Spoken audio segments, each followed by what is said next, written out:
Welcome back at RF Channel on YouTube. Thank you Anda masih bersama saya Ryan Filbert di channel ini. Semoga channel ini bisa memberikan edukasi mengenai keuangan, kecerdasan finansial, bagaimana caranya kita bisa menjadi hidup lebih baik dalam kehidupan kita dari hari ke hari. Amin. Oke, di video sebelumnya Anda sudah mendapatkan penjelasan bahwa hutang piutang itu dapat diwariskan. Jadi Anda jangan terima enaknya aja berbicara mengenai aset, mau terima kalau hutang enggak. Jadi jawabannya hati-hati. Buat yang terima hati-hati, yang buat ngutang hati-hati karena hutang ternyata diwariskan.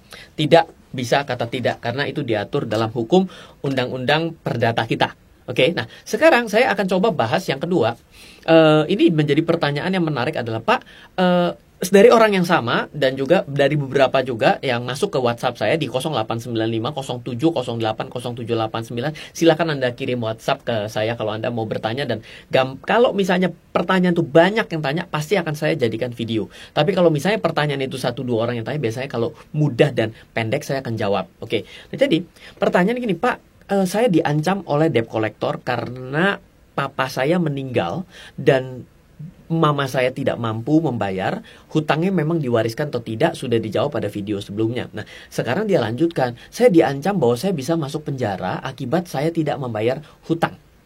Jadi pertanyaannya berlanjut gitu ya, apakah saya benar bisa dipenjara? Oke, ya ini juga menjadi penjelasan kepada Anda semua bahwa dalam hidup kita harus mengerti sedikit mengenai hukum, mengerti mengenai bagaimana cara mengatur kesehatan. Dan pertanyaan seperti ini, dan bila saya jawab bukan artinya saya membela pihak bank. Ada juga nih, kemarin kan saya membuat satu tutorial bagaimana caranya Anda melunasi hutang-hutang dan juga melakukan restrukturisasi terhadap hutang piutang Anda. Saya dicecar karena katanya saya ini adalah orang suruhan bank. Saya bukan orang suruhan bank. Saya itu sama seperti Anda, tapi saya mau Anda berada di dalam koridor yang benar. Jangan saya ngajarin begini, bagaimana cara ngemplang bank. Iya, buat apa? Karena itu kan sebenarnya tindakan melawan hukum. Kita ini kan mau hidup enak kan, bukan mau berubah menjadi bandit karena kita berada dalam kondisi yang sulit. Jangan melakukan itu, karena akan seperti itu akan menjadi banyak pembenaran dalam diri Anda dan Anda akan rugi pada akhirnya. So, kita akan balik pertanyaannya, yaitu apakah mungkin Anda dipenjara akibat Anda tidak membayar hutang? Kalau Anda coba teliti dengan baik, ada satu pasal yang saya ingat betul karena saya sudah berdiskusi panjang lebar mengenai hal ini dengan salah satu rekan saya. Dia adalah seorang praktisi hukum. Menurut Undang-Undang Nomor 39 Tahun 1999 tentang hak asasi manusia, ada satu statement yang menarik adalah tidak ada seorang pun atas putusan pengadilan boleh dipidana penjara atau kurungan berdasarkan atas ketidakmampuan untuk memenuhi suatu kewajiban dalam perjanjian hutang piutang. Tiba-tiba senang. Saya nggak jadi debt. Tenang dulu. Ini bukan membuat Anda akhirnya jadi bisa petantang-petenteng nggak bayar hutang loh. Ingat, hutang harus dibayar. Kalau Anda bisnis berdua patungan dan ternyata gagal, itu bukan menjadi objek hutang.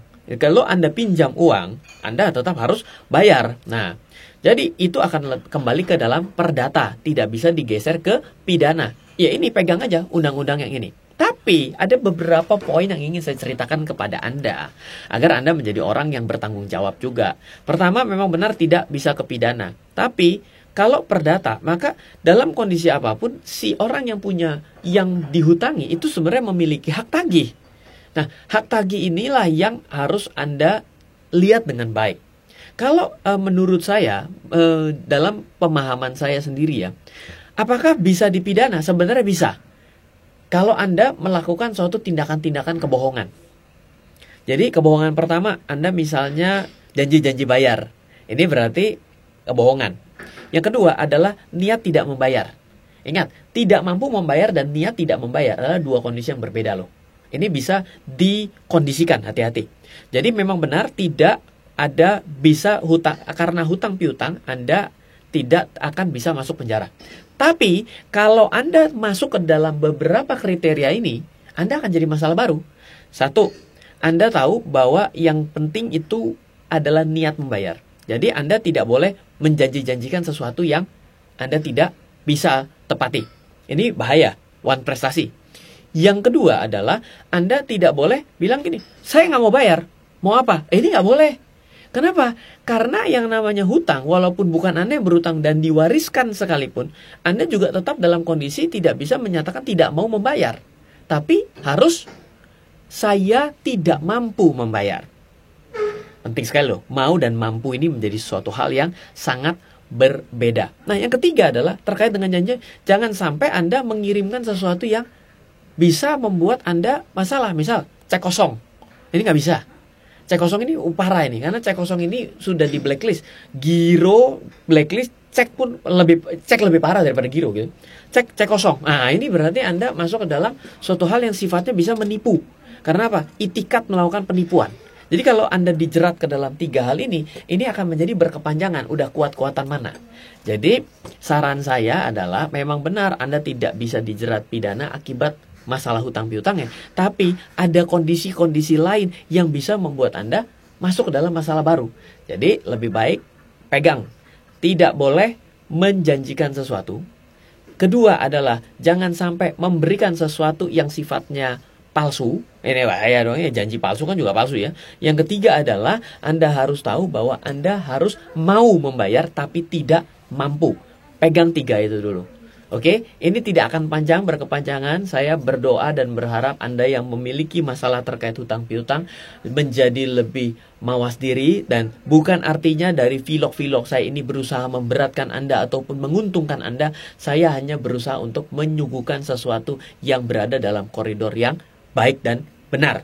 Oke, silakan Anda add WhatsApp saya di 089507080789, dan kalau ada pertanyaan Anda layangkan saja ataupun Anda bisa komen di bawah. Oke, salam investasi untuk Indonesia dari saya Ryan Filbert.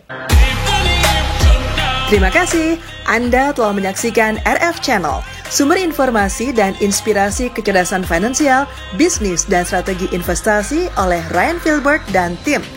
Untuk mengundang Ryan Filbert mengikuti seminar, kelas, dan pelatihan yang diadakan RF Team maupun melakukan pemesanan buku-buku bestseller Ryan Filbert, silakan hubungi 089 5070 80789 089 5070 80789 atau ke info@trenamento.co.id info@trenamento.co.id.